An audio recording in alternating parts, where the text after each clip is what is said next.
We're live. Hi, Anne. Hello, Episode Chantel. 8. Hi. Mm-hmm. Oh my gosh. I feel like so much has happened since episode 7. It's been many weeks since our last episode. We've just been rolling with the punches, right? lots of lots of drama and lots of busyness, lots of good stuff, lots of challenging stuff. But today, one of the reasons I'm really interested in this topic, and I love this idea of what kind of feeling bad are you committed to? And you had a good chuckle. Mm-hmm. You had Mm-hmm. a good chuckle a minute ago when you read that.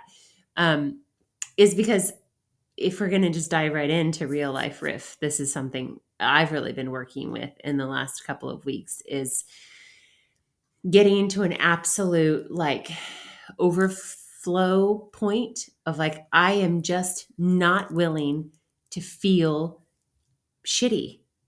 Like I'm not, I've got to stop allowing myself being willing to feel bad and in certain ways around certain, aspects of my life. And I started listening to uh, Gay Hendricks is an author that Anne and I have spent a lot of time, with as a resource. And he's written several books, but the three that are top of mind right now that we kind of wanted to jump off from was the very first book is called The Big Leap. And that's a book there it is. She's got it. I feel like this came to us through one of our mentors a year and a half ago or so. And then he has another book called The Genius Zone or The Zone of Genius. I can Mm-hmm. never remember which one it is. And then randomly, I found in my Audible library a book called Conscious Luck, or I think that's what it's called. And I don't actually know why I picked it up because I don't really believe in luck. And I've never even thought of myself as lucky or not lucky. Like it's just not language I ever even consider in terms of my life experience. But I think I was just looking for something to support me. And one of the things that Gay Hendricks does well is this talks about this idea of commitment. And what I love most about it is that he doesn't just talk about clarifying commitment, he talks about recommitment, that any commitment takes a continuous recommitment. And so I'm drawn to his work and blah blah blah and I'm listening. And it dawns on me because he's talking about committing to being lucky. And he explains it, in a very tangible, kind of real life way, not a woo woo, like, right place, right time kind of luck. And he's saying, committing to being lucky and goes on and goes on. And then he says, you can't fulfill a commitment unless you first unravel or let go of or move through what is stopping you from that commitment, from achieving that commitment. And all of a sudden, it dawned on me that I am actually really committed to feeling bad in a lot of ways, which is so interesting. And he does not talk about that specifically, but for me, it was like, the neurons connecting and realizing like, especially over a course of a very short period of time, like the 2 weeks, this was a couple weeks ago, I realized like, I'll just be really honest and out myself that I'm really committed to um, being the one that like the weight of the world rests on my shoulders. And I think of that as like kind of being a martyr, like poor me. I'm always the one. I'm the capable. I like have a story about being the capable one and nobody supports me because I'm so capable and they think I'm going to be fine and I don't ever need anything from anybody. And I'm like, oh, that actually, that just, I'm so committed to that story as I reflect in different areas of my life that like it just makes me feel bad when I believe that. And so I thought, I'm actually much more committed to feeling bad than to feeling good. And we go, it ebbs and flows. It's not just all or nothing, right? Depends on our life circumstances and all of that. But that's really for me why this topic came up. as I continue to explore the new book and go back to the other two books and look at this idea of commitment and recommitment. And so that's really what I'm working on. So this whole podcast is selfishly about me. I'm just kidding. Um, but it is a really powerful shift. And one of the things I really want to lift up for everybody, as we talk today, Anne, is how do you feel into your commitments, good and bad, right? And how do you feel into, like, how do you use your body experience to let go of the feeling bad commitments? And how do you use your body experience to recommit to the feeling good? So that's what I'm working on. And it's actually really working. I can see it. I can feel it. I can feel it through the digital space. Yeah, it's really working. Chantel and I, we were actually live together in person about 2 weeks ago or a week ago. I guess it was. Oh my gosh, a week ago. 10 days, not quite. Yeah. And you were feeling it. You were feeling the not so good at that moment. But you were always amazing to be with. But I mean, I had never quite experienced that part of you before. I was in the muck, man, for a good 2 weeks. Just could not find my way out. It happens, people. It will happen. Right. Even when you got to put on a brave face and be outward facing. It's sometimes really a lot of inner work happening. All right, that's a lot about me, Anne. What's your real life riff? Well, I love this piece that you're talking about with stories. And I think that, there's a lot of stories, I think, within the embodied business world. So there's many types of an embodied business. I'm going to just take for me, sort of the easiest stance, which is if you happen to have a studio, right, that teaches movement that might be mindful or meditation, and there's a lot of stories there that I held on to for many years, which was, you can't make money in this industry. It's really hard to find teachers in this industry.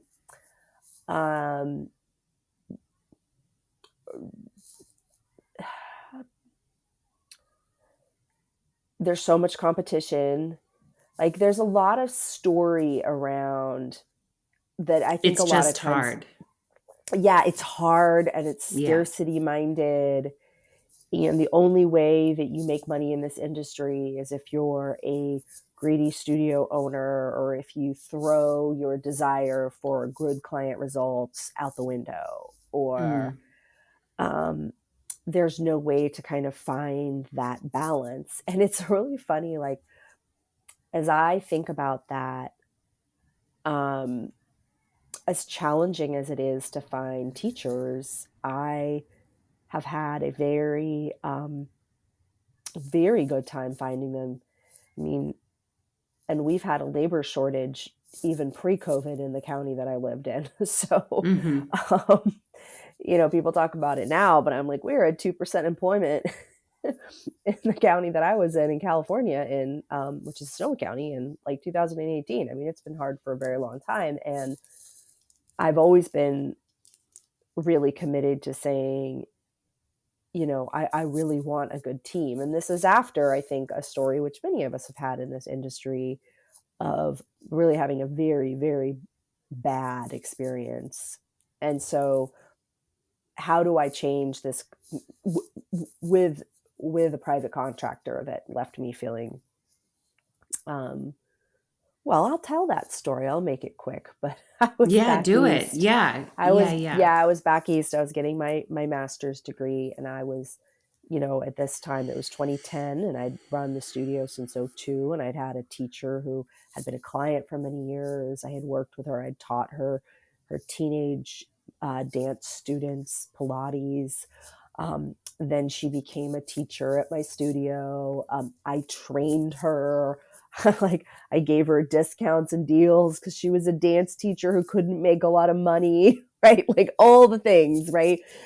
Um, and then when I left, I put her in charge of some responsibilities at the studio, such as writing a newsletter and things like that. And then it was within March of 2011, I was going to graduate in May, and she sent me an email saying I'm bringing in my resignation of 30 days. And I said, oh, okay, well, yeah, tell me about that. Oh, I'm going down the way to another town, and I'm going to start working in a studio there. Okay. Can you tell me the name of the studio? Oh, no, they really want to keep things private. Oh, I can't let people know what's going on. Oh, okay. All right. Yeah. Okay, fine. I'm going to get it. Thank you for teaching with me. I really love it. It's been wonderful. Okay. So I'm going to line up this other teacher to take over your entire schedule.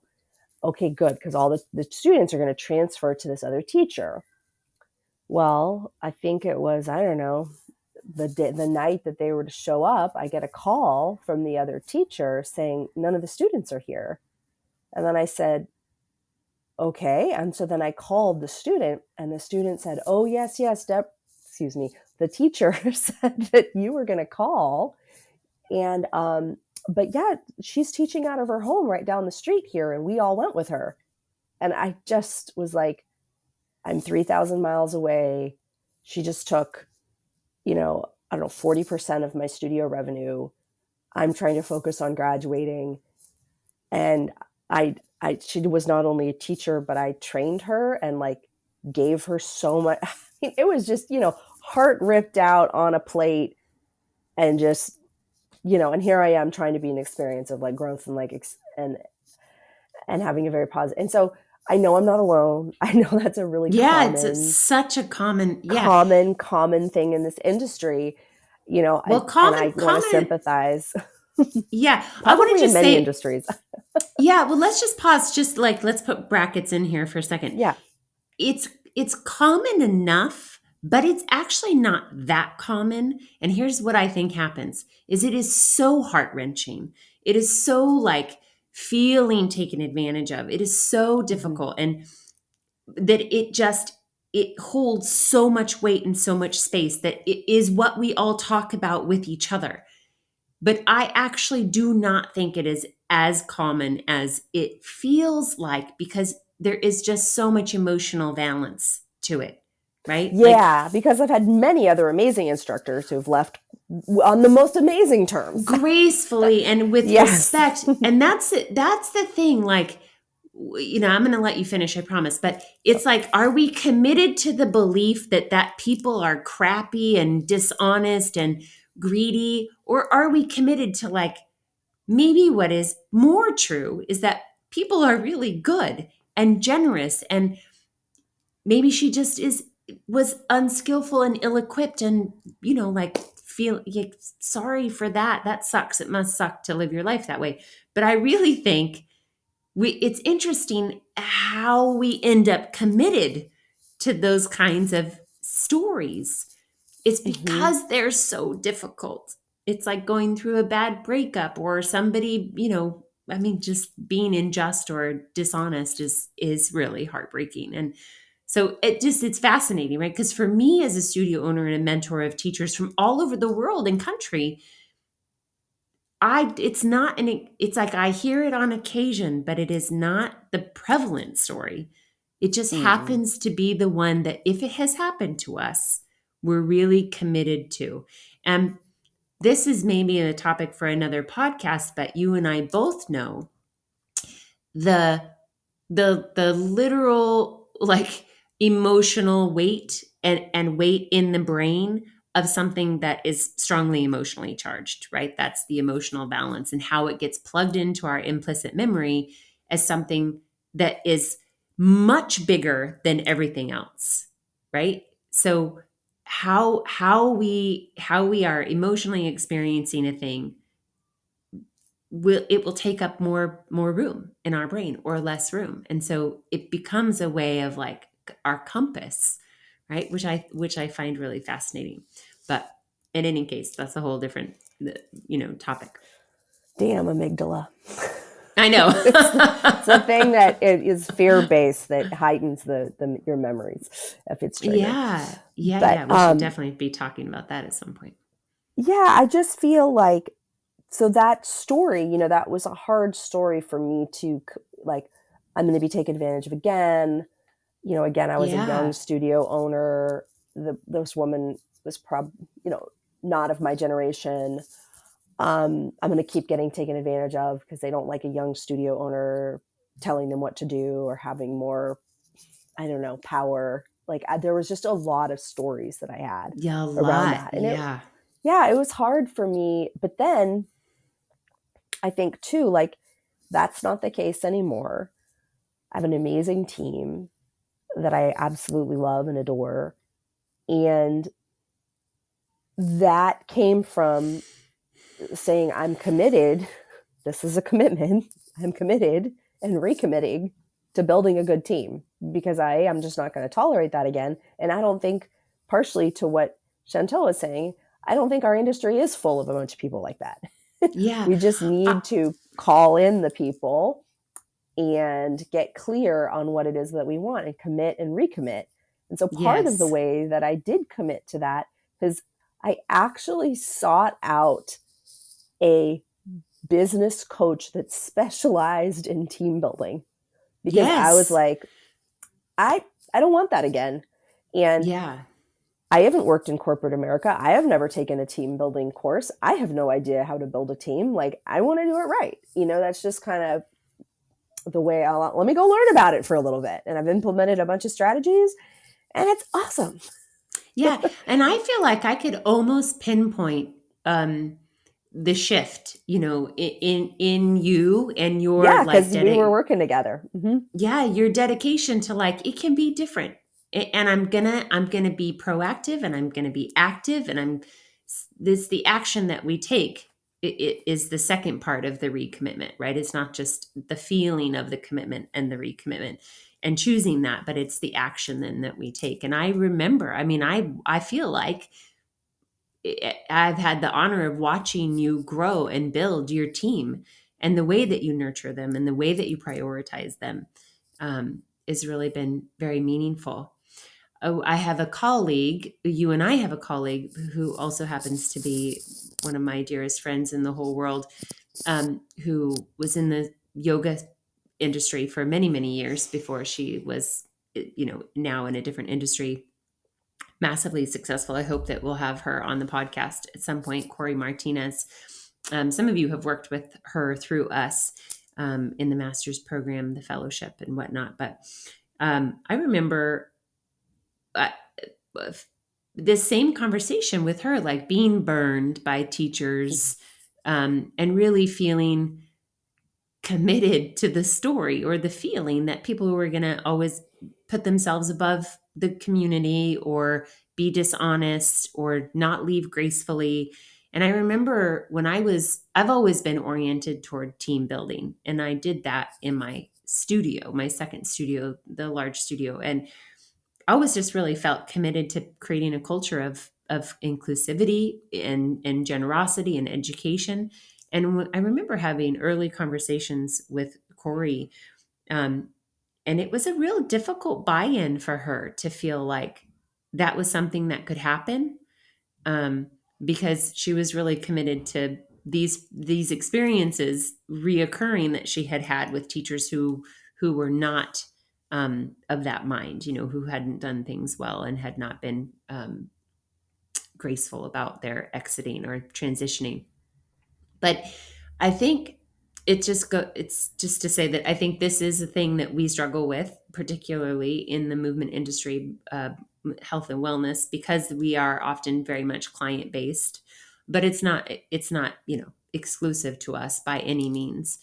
The thing I really am interested in talking about today, though, is just having a commitment is not enough, right? Like I am really more and more a strong believer in, and we do this in our work together in the embodied course creation program, and our other work with our teachers and our leaders, is to get clear about what it is that you want, but then you have to go back and get clear about what's standing in your way.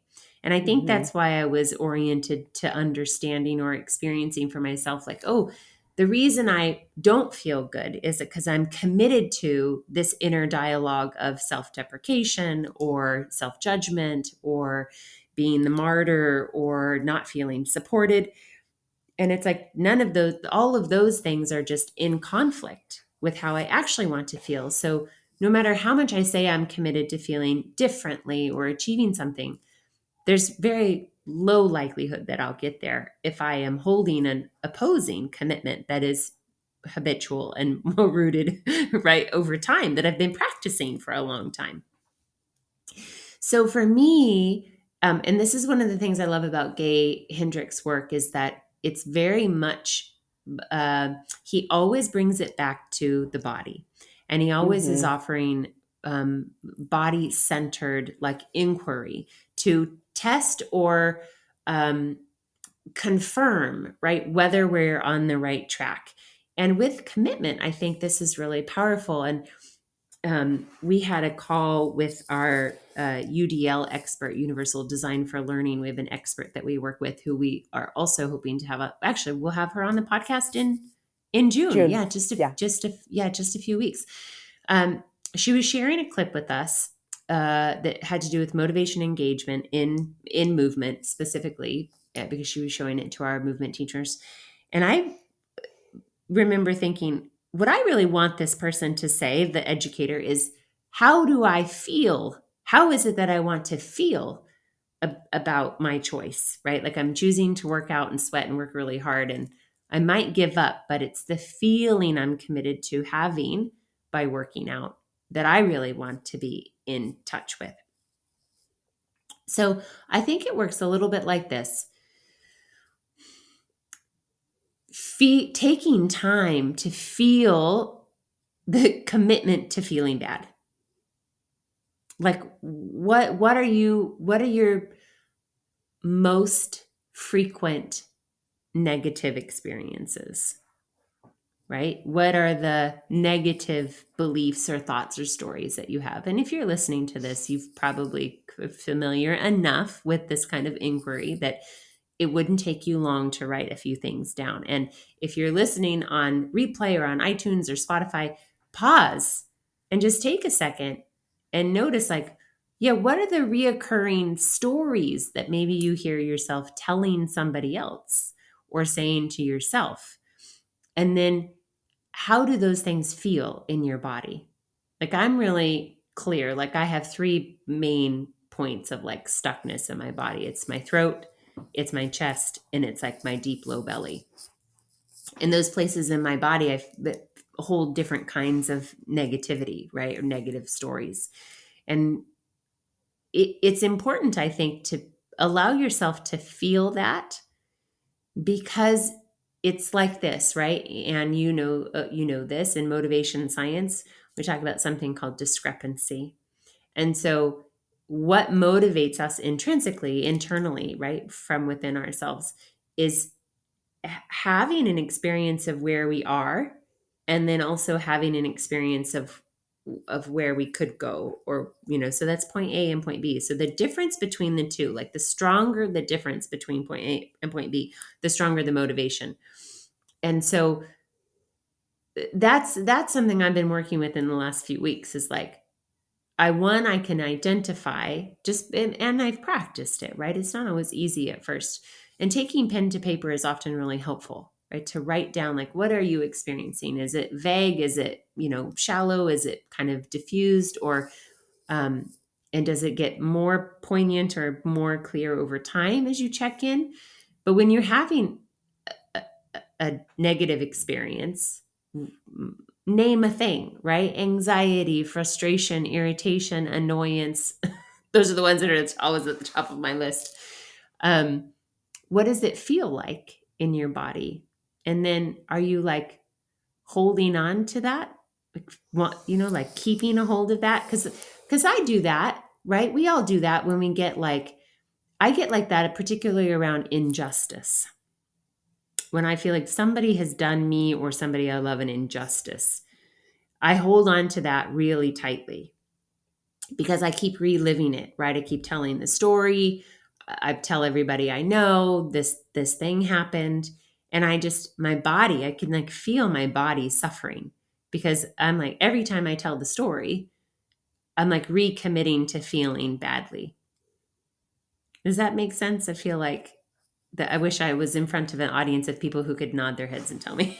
I will nod my head and tell Like, you. and but then so that's only part of it, right? We have to then say, if I don't want to, like, it's okay to be fired up about injustice, right? We should be, but we can't actually take positive action from that place. Like, it does give us, there's a tension, a tone that's important in that, right? That's part of like the kind of the healthy part of the fight or flight system in the nervous system, right? We want tone, we want action. But if we're just angry and bitter and mean, then what kind of action can we actually take that has a positive outcome, especially if we have to interact with somebody else? Um, so then it's like, well, what's the flip side, right? How do I? This is a question I used to ask my teachers a long time ago. Uh, or to pose to themselves, like, what is the kind of teacher you want to be, or what's the kind of person you want to be? And so in your own mind, it's, I'm the kind of person who, right? I'm the kind of person who can take action against injustice, but with not from a place of anger, right? That would be like a way of framing it. Like, how do I take action against injustice, but from a place of like full heartedness and determination or tenacity, which is a very different experience in my body than hatred and anger and getting retribution or whatever those kinds of things that might be associated. So then, if you're, what are you committed to, and what does that feel like, right? Like, as an example, for me recently, it's been about, I want to be committed to really loving my life as it is. Hmm. Like, because I have always historically, and I've told this story, right? Is I feel generally dissatisfied. And then I'm like, and then I use that as a strength, right? My general dissatisfaction with everything is what drives me to learn, to grow, to be better, as if the two were mutually exclusive. And I'm just like calling BS on my own self because it's not true, right? I don't have to be feeling badly dissatisfied in order to have drive, tenacity, to love learning. And so that for me has been like, well, what does that feel like to be committed to loving my life as it is? How does it feel like in my body?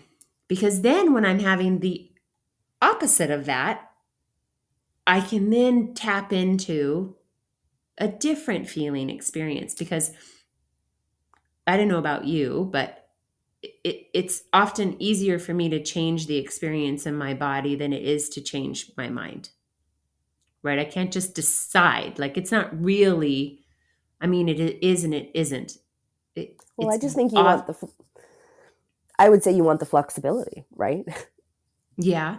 So that Oh, you to, can mm-hmm. decide, like, changing my mind isn't going to work for me today, but maybe changing my body state will. Yes. Yes. I think, Yes. like, because I think for some people it might be the flip. It might be easier to Yeah. change their mind than it is to change their body state.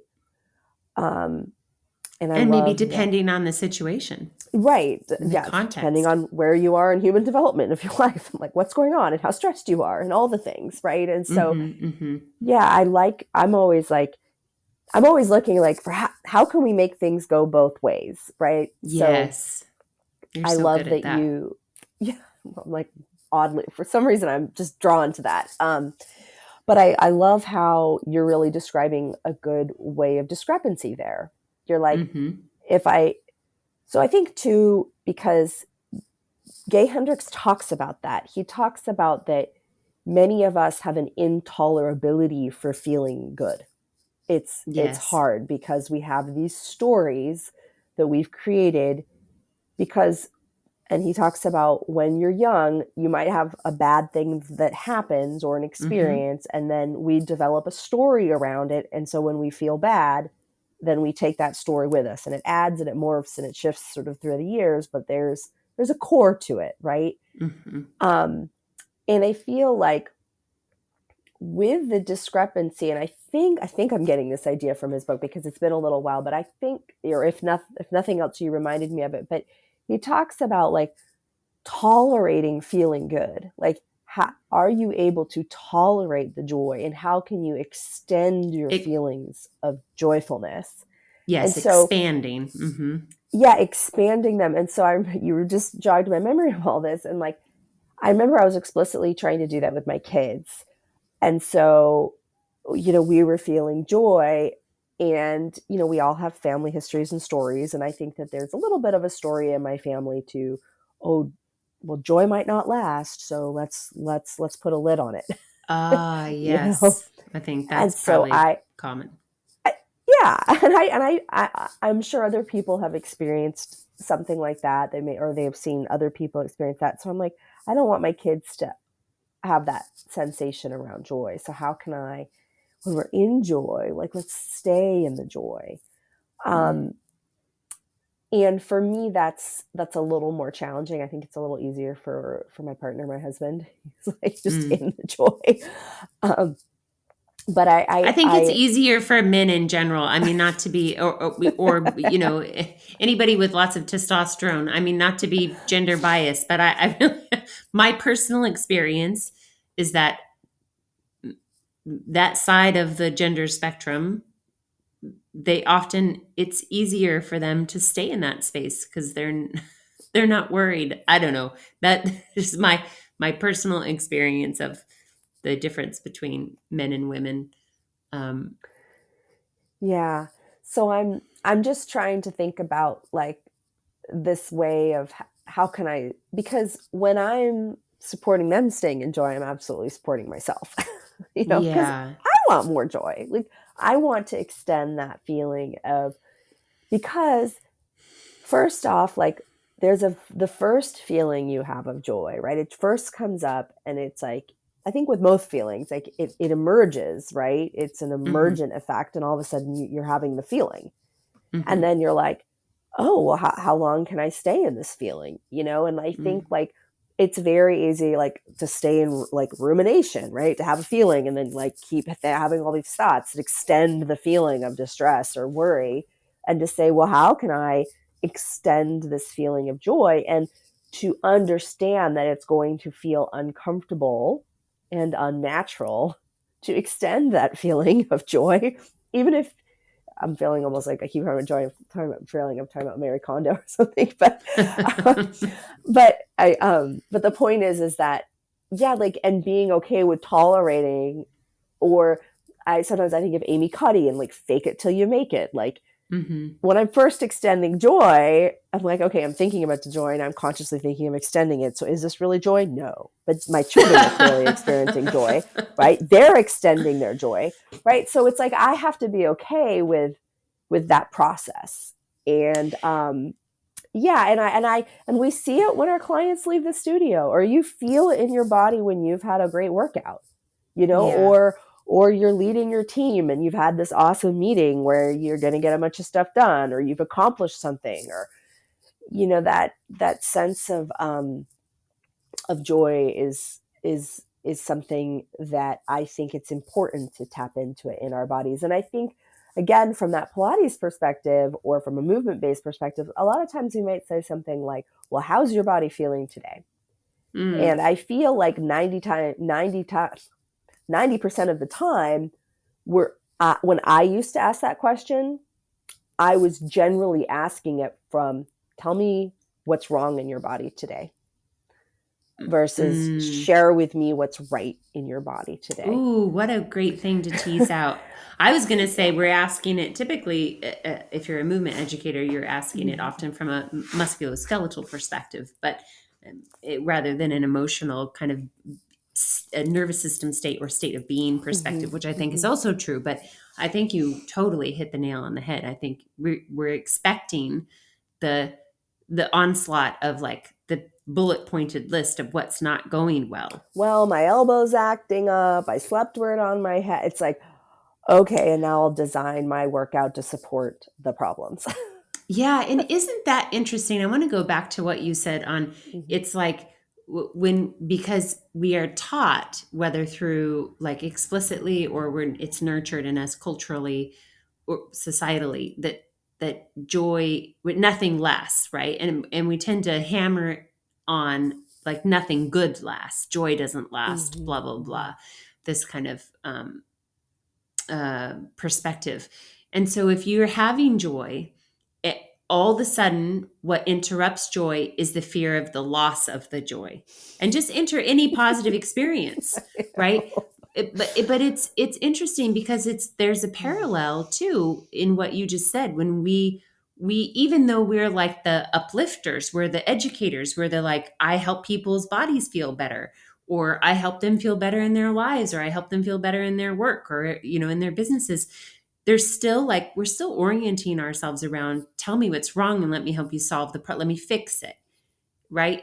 Because it's almost like if we talk about what's right, it's almost like well we can't talk about that too much because that's temporary and it doesn't mean anything and then I'm not getting my money's worth, just as an Yeah, or right, example. or like, what do I do with that? Oh, why am I here? I guess like I'm Right.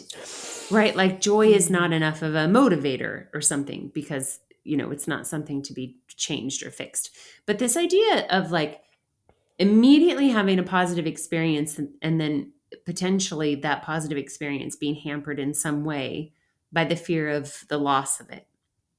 And I think that I have two things to say about that. One is immediately that puts you in a fight or flight, a vulnerable nervous system experience, right? Where you are all of a sudden, in some way, physiologically, no longer feeling safe, even in your joyful experience. And that's real tricky. That's really tricky. And I think the answer is 3 deep breaths. That's it. That's it. Because what the nervous system needs to be told is it's okay, you're safe. Like literally there's all kinds of research, right? We know about the relaxation response, we know about the triggering of the parasympathetic nervous system with 3 nice deep breaths. And in my mind, from a nervous system perspective, what that does is like here's our joy experience, here's the fear of the loss of the joy. Oh, bless you. That was good muting, good job. And then you take 3, and then all of a sudden we're like, I'm having joy, but I don't feel safe, right? So then we can't expand joy, we can't prolong joy, or we just can't fully appreciate it, even if it's fleeting. But with 3 deep breaths, all of a sudden, you literally create enough space in your nervous system state to like to expand. That is how you expand. It's really just that breath, it's just going to create space. It seems like an oversimplification, but it really is not. And maybe it takes some practice because it depends on how committed you are to feeling bad. Now, that's another thing that I want you to think about is if you're like, this is baloney, 3 breaths is never going to make me feel better. I'm betting you're really committed to feeling bad. Right? It's like Yeah. your mind and attention can't even be open to the positive experience. Just Hmm. just noticing. I want to just like ask you to notice. I don't need to be right about any of it, but I want you to notice just what we do and what we say to stay Yeah, this committed to also, feeling bad.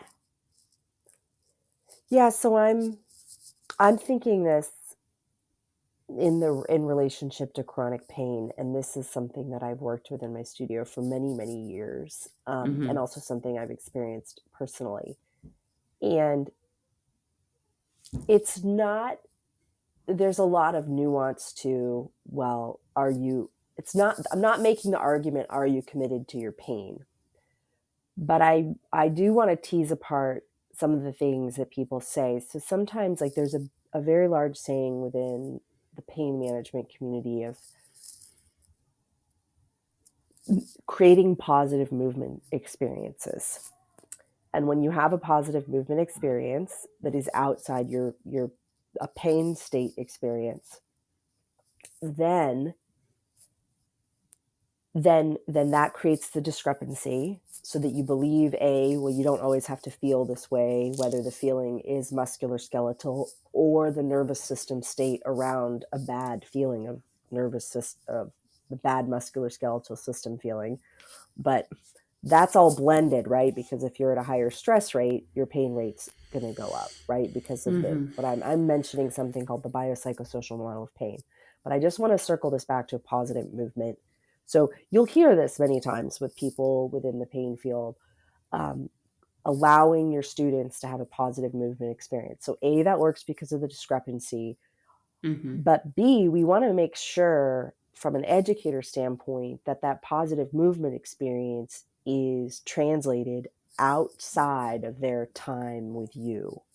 So Mm-hmm. how can a person who's experiencing discomfort have a positive movement experience outside of the studio with you at 10 o'clock on Thursday mornings when it's sunny out and there's not a lot of humidity, right? Because like people can get really specific and they can have a Yes. big story about when they can feel good. Yes. And so here's an example that I've seen in my studio over the years of working with people, where there's a big story around, well, what teacher can I feel good with? What Yes. movements can I feel good with? What day and time can I feel good with? Well, mornings are Yeah. hard for me. My body hasn't warmed up till 3. 11 a.m. is just not going to cut it. Like these are experiences I've had with people, and I don't want to dishonor their experience, but I do think we as teachers and people committed to supporting people who are working with those symptoms and with those diagnoses of a chronic pain is how can we not addressing the psycho part, the psychological Mm-hmm. part, which is a story that we might have, a pain story. And so this is really actually brought up in some of the work by Lorimer Mosley, and he has a whole book that he's written called Painful Yarns.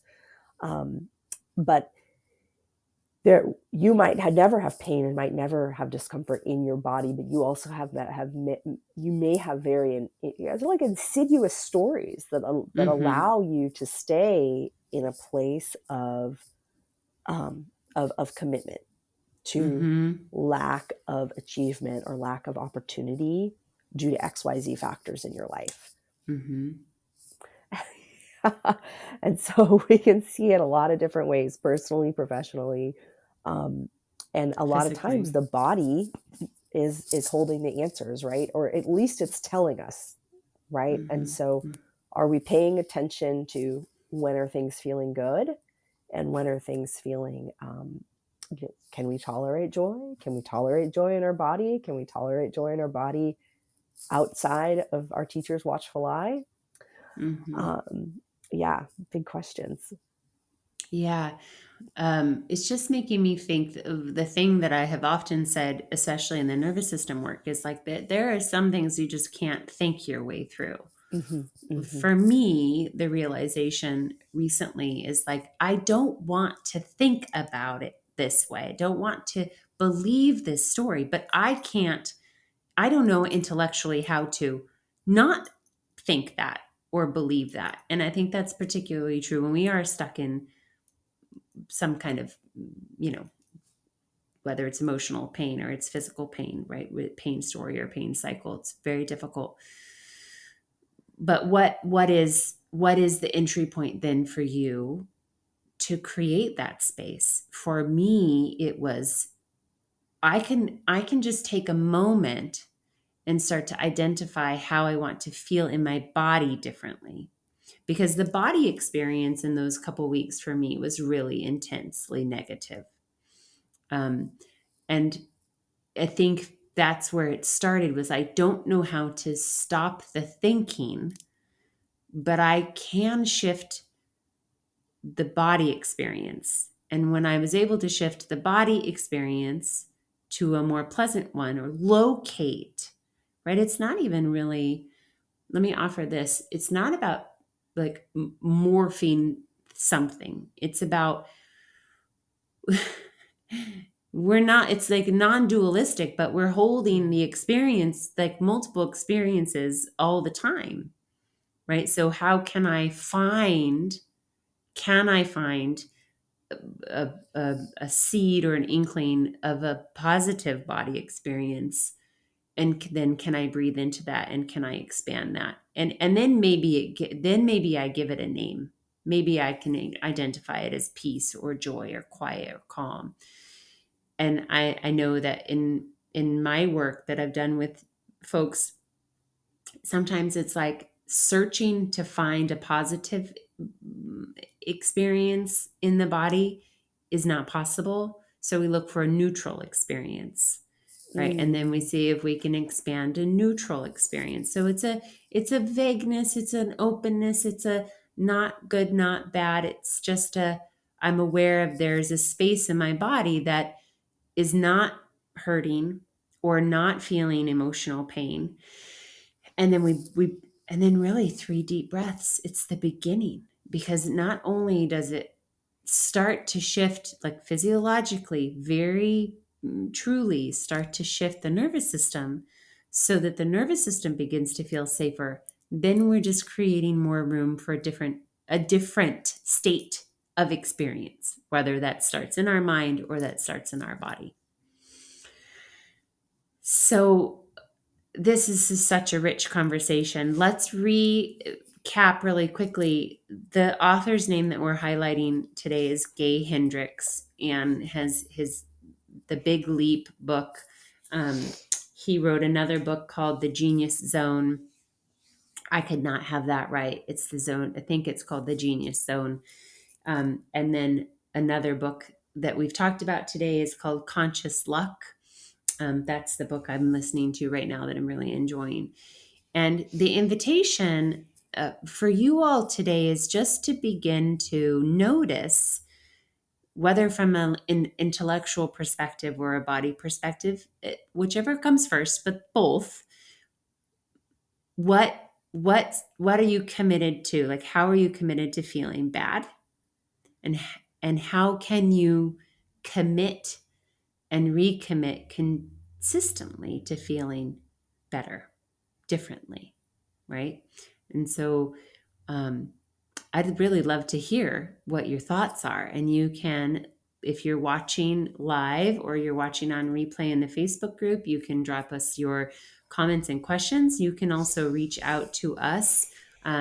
We now have a podcast email, which in the moment, I don't have any idea what it is. It's something really good that talks about, I'll drop it in the comments, but we do have an email, for heaven's sakes. I just don't recall what it is. It's a Gmail account.